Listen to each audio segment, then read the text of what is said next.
Hydration gets talked about like it's simple. Drink water, add electrolytes, and you're good. But the reality is most people and most brands don't understand hydration at all, and we feel like you've been owed a real explanation. So today, we're gonna go over A to Z why these electrolytes are crucial to do literally anything in your body. Walk, talk, sing, dance, not just work out. Starting from the most basic cellular level to what happens when you have too much or too little, and why the right electrolytes in the right ratios are important.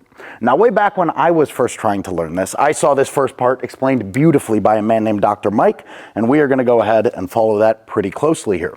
Starting with a cell. Now, every cell has an outer layer, a phospholipid bilayer, a plasma membrane. Now, the job of this outer layer is to be exclusive with what it lets in and what it lets out of the cell. It's semi-permeable, only letting some things in and out. And for that, it has two rules. The first being if it's big, it's not going in. And the second being if it's charged, it's not going in. So let's take something like air, right? Oxygen, what we breathe, which is just O2. Now we know oxygen is a gas. Gases don't carry charges, no problem there. And it's just 2 atoms of oxygen, super small. That's gonna pass through our membrane free of charge, easy peasy, no energy required. But let's take something like an ion, right? Let's take an electrolyte in our drink, potassium.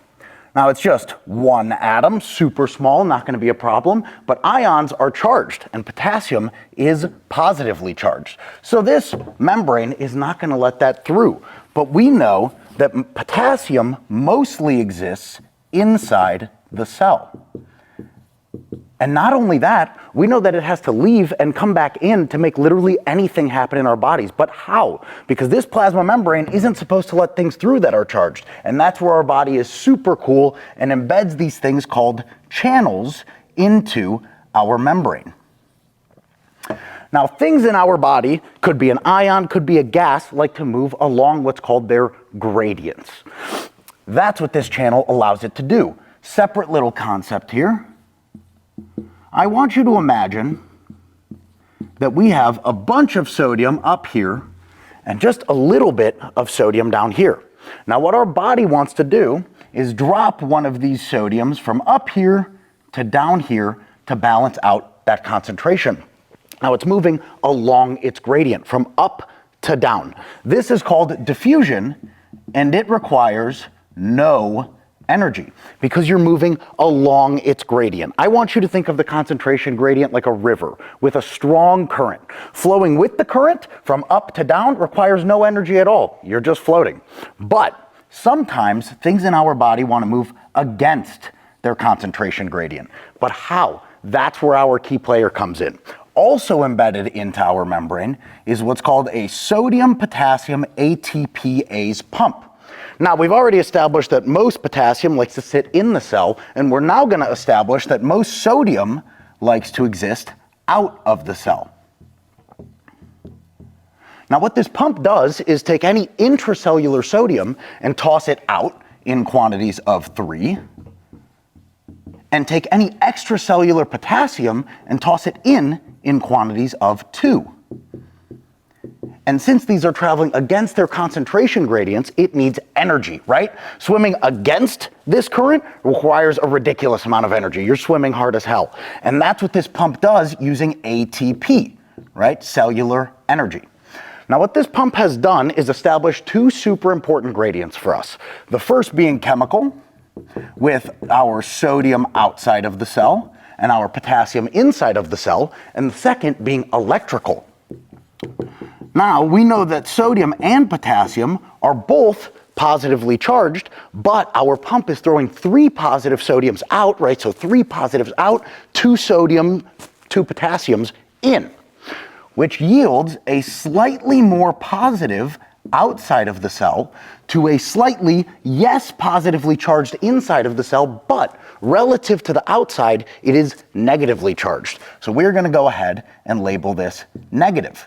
Now, what really establishes the difference in gradient, electrogradient, positively outside to negatively inside, is this leaky potassium channel that is allowing potassium to move along its concentration gradient down out of the cell. So we're leaking positives down here, which establishes our electrical relationship, which is extremely important for what's called the excitable cells or tissues of our body. All an excitable cell is a cell that has the potential to actually do something. So let's take a muscle fiber, for example, right? Has the potential to contract at rest, not doing much, but when it's ready to go, we can fire it and actually do something with it. So this relationship, when it comes to a neuron, right, also a cell, a specialized one, is called the resting membrane potential, and that is where we are going to start. The first thing that's important to understand about our neuron here is that we have our key players, our sodium, potassium, atp-ase pumps embedded along the bottom. And what it's doing is throwing sodium out in quantities of 3 and throwing potassium in quantities of 2, all along the bottom here. Next to our pumps, we have our little leaky potassium channels that are allowing potassium to diffuse out of the cell. Along the top, we also know that we have a relatively positively charged outside of the cell to a relatively negatively charged inside of the cell. And now we are at homeostasis, everything is in check, we are ready to fire. So let's say that we go, right? Time to actually fire this muscle fiber. Our brain sends a signal down to our neuron, and the first thing that it does is open up a channel specifically for sodium. And we are going to get an influx of sodium into our cell. And with that sodium, it's carrying that positive charge into our negative area. So it's going to turn this first part of the neuron positive. And when that happens, something super cool happens, which is we open up a separate channel called a voltage-gated sodium channel. It's locked, it's dormant, it's not doing anything, but it has a key. And the key to opening this gate is a positive charge, turning this negative to a positive. And once it does open up and flip its lid, we are going to get even more sodium pulled in. That positive is going to turn this positive, and we are going to open up these voltage-gated sodium channels all the way down the axon. Which, this is the soma, this is the axon, think about it like the hallway for the message, and these are our terminals here. Once the message reaches the end of our axon, another cool thing happens, and next to these voltage-gated sodium channels, we open up a bunch of little potassium channels that are going to do their thing and allow potassium to leak out of the cell. Now we have fired. This message has reached the end.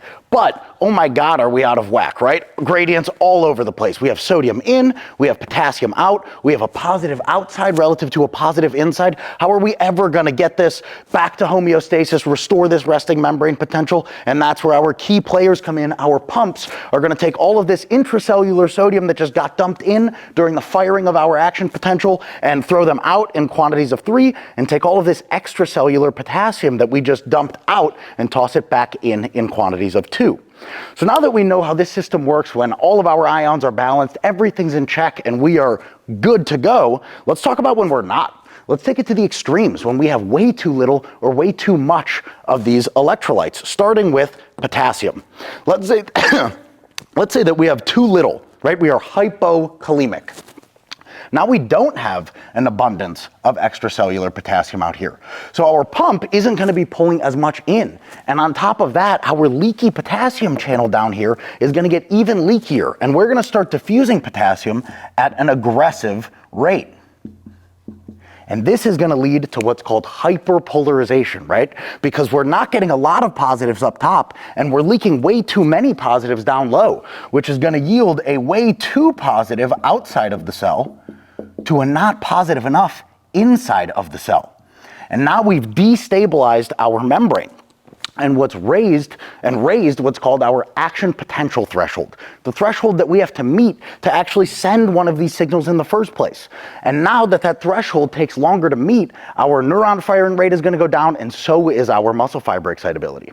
You might be feeling things like twitching, cramping, slowed reflexes, in really bad cases, seizures or arrhythmias, super scary stuff. Let's flip that on its head and say that we have an abundance, too much potassium, right? Hyperkalemia.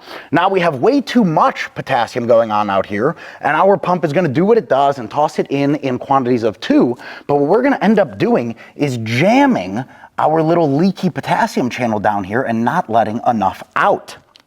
So we're going to be messing with our electrical gradient in the opposite way, because now we're getting a bunch of positives up top and not leaking enough positives down low, which is going to yield a positive inside of the cell to an also positive outside of the cell. Initially, it might be easier to fire, but once we do, these voltage-gated sodium channels are going to remain inactive, and for a lack of a better way to put it, we're going to be stuck in this half-on state. Super scary. You might be dealing with things like flaccid paralysis, which is terrifying. We send that first signal, and now we turn into this like jello goop man because we can't repolarize, right? Return to homeostasis and get ready to send that next signal. You might be dealing with twitching, and worst of all, serious cardiac conductive issues, which is why, in my opinion, hyperkalemia might be the scariest one to deal with out of all of these extremes. Let's take it to the big guy and talk sodium, right? What we deplete by far the most of.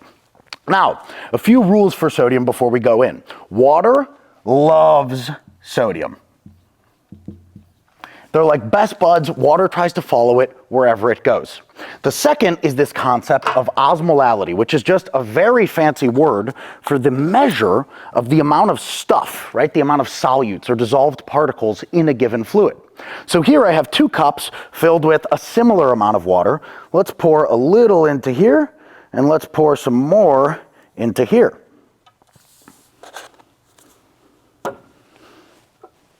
This cup, the more diluted fluid, is going to have a lower osmolality than this cup, which is more concentrated. Lower osmolality, higher osmolality. Which brings us to these 2 terms here, hypotonic and hypertonic, which are just relative comparative terms to measure the osmolality between 2 fluids. The more diluted solution, less stuff, hypotonic, relative to the more stuff, higher osmolality fluid, hypertonic. More diluted, hypotonic, more concentrated, hypertonic. And through a process called osmosis, what our body likes to do is send water through semi-permeable membranes from hypotonic areas, lower osmolality, to areas of higher concentration to try and balance out the concentration between the 2. So let's talk about when we have too little of it, right? Too little sodium, hyponatremia. Now we don't have as much sodium outside of the cell as we should, and we're going to have a low sodium gradient off the bat. Our pump's going to have a really hard time maintaining a strong enough one. And off the bat, we have also weakened the primary electrochemical driver that floods our neuron with sodium when we go to fire. But the bigger deal. Our main fluid outside of our cell, right, being made up of blood, plasma, and the few middlemen that exist between it and the cell, its main solute, right, its main stuff in its fluid is sodium by a wide margin, and now we don't have a normal amount of it. This extracellular fluid becomes hypotonic relative to a hypertonic inside of the cell, and we know that water loves sodium. It's going to do its thing and flood our neuron, leaving it swollen. So off the bat, we already have a low sodium gradient. We weakened our primary electrochemical driver. We weakened this entire process, and now we're left with a slow, sluggish neuron that is going to yield inconsistent signaling, and we're going to fail over time. You might be feeling confused, really bad headaches, the scariest cerebral edema, which is literally brain swelling, right? Our brain is largely made up of these neurons, and unfortunately, our brain's trapped in our skull. So we deal with a bunch of intracranial pressure that can lead to seizures or coma. Flip that on its head, and let's say we have too much, right? Hypernatremia. And now we have an abundance of extracellular sodium out here where it should be, but way too much of it. And initially, our pump is going to be happy about this. Maybe a little too happy about this. Actually, hyperexcitable. But now this extracellular fluid has become hypertonic relative to a hypotonic inside of the cell, and water is going to do its thing and chase it right out of there. We are going to end up with a shrunken, dehydrated neuron. So even though it initially might be easier to fire, this abundance of extracellular sodium might lead to stronger depolarization. This dehydrated effect of the neuron takes over by far, and we end up impairing signaling, and our action potentials fail. You might be feeling restlessness, twitching, certainly CNS dysfunction, and literally brain bleeding. And I know what you're thinking, we haven't talked about magnesium at all, which is criminal because it is just as crucial to this system as anything else. I want you to think about it like the stabilizer or the brake pad for everything, which is why all you liquid IV lovers, or honestly the majority of other electrolyte companies that choose to either fully exclude this, severely underdose it, or maximally overdose it and market it as some premium are really silly. Magnesium is literally a cofactor for the sodium-potassium ATP-ase pump, which means without it, this thing doesn't even work. The ATP that we're using, right, that allows this pump to function and allows sodium and potassium to travel against their concentration gradients still exists in our body without magnesium, but it's not bioavailable at all. We can't use it. Magnesium regulates cell excitability in three super important ways. The first being regulating calcium release at the synapses. Now, we haven't talked about calcium, and there's a reason for that. It's also very crucial to this system. It's what turns the electrical signal into a physical contraction, but its depletion levels in sweat are abysmal relative to sodium, potassium, and magnesium. On top of overdosing calcium, especially in the presence of a bunch of sodium, is really dangerous, can lead to kidney stones and other stuff, which is why we're not including it in this explanation or our formulation. But magnesium does regulate its release at the synapses. It also competes with calcium at its voltage-gated channels. And the last thing we have to know for magnesium is this little guy called acetylcholine, which is super important for many things in our body like CNS arousal, but pertaining to this system, it's the primary neurotransmitter in regulating cell excitability. And magnesium regulates its release at the neuromuscular junction. So let's talk about when we don't have enough of it, right? Hypomagnesemia. Now this pump is still going to work because it's not like we have none, we just don't have enough. So that pump activity is going to go down immediately, regardless of whether we have enough sodium or potassium. And then catastrophe. Our extracellular sodium that's happy where it's supposed to be is going to rush into the cell, and our intracellular potassium that's happy where it's supposed to be is going to rush out of our cell, and we're going to start leaking at a really aggressive rate, which, yes, means you can induce hypokalemia through hypomagnesemia because we're leaking all of this potassium. It can't be retained, and we're separately signaling a hormone to pee it all out. We're going to end up destabilizing our membrane. These voltage-gated sodium and calcium channels are going to open much more easily, and we're going to end up with a hyper-excitable neuron. That acetylcholine, that super important neurotransmitter for regulating cell excitability, releases through the roof, and so does our spontaneous neuron firing and muscle fiber excitability. If you are hypomagnesemic, you might be feeling a bunch of the symptoms of somebody who's hypokalemic, plus some other nasty ones. Let's say that we have too much of it, right? Hypermagnesemia now. Too much braking, too much stabilizing. This pump is still going to work, but now we're lazy. Our neuron firing is going to be suppressed upstream, and we're going to have less of a demand to repolarize, right? Return to our resting membrane potential to get ready to fire another signal. We're going to strongly inhibit calcium channels. We're going to indirectly lower sodium channel activity, and most importantly, we're going to blunt synaptic transmission, the way that these neurons actually talk to each other, pass messages, and communicate. That acetylcholine release is going to go way down, taking our end plate potentials with it, and our action potentials are going to fail to propagate properly. Now, I know that that was a mouthful, so let's boil that down to a few simple sentences. Potassium determines whether the cell can fire. Sodium determines how well it fires. Our sodium-potassium ATP-ase pump resets everything, so it determines how frequently we can fire, and magnesium stabilizes the whole system. Now, it seems like no electrolyte company actually understands this, which is why we made this. 1,000 milligrams of sodium coming in just over what clinical studies say you deplete over the course of an hour of intense exercise. 340 milligrams of potassium to hit that 30 to 50% sweet spot relative to your sodium intake. 60 milligrams of magnesium to stabilize the system without destroying it. And then the real differentiator, honey, which speeds up electrolyte absorption by 30 to 50% by opening up a separate absorption pathway in our bodies, in our small intestines and our kidneys, called your sodium glucose cotransport, on top of giving you long-lasting sustained energy because it has free-acting glucose and fructose, which means that when you take this, you will feel that familiar sugar spike, which is usually accompanied by an equally familiar and unpleasant sugar crash. But because glucose and fructose are free acting, they act in their individual ways. And when we are on the way down from glucose, we get that longer acting spike kick in from fructose, and then instead of crashing, we come down much more gradually. So in summation, we have long-lasting sustained energy from the most natural source possible. We have 30 to 50% faster absorption, and we have the right electrolytes in proper doses in the correct ratios to each other to maximize your rehydration, which is why 203 is your only answer to your replenishment needs, and it is the next evolution of hydration.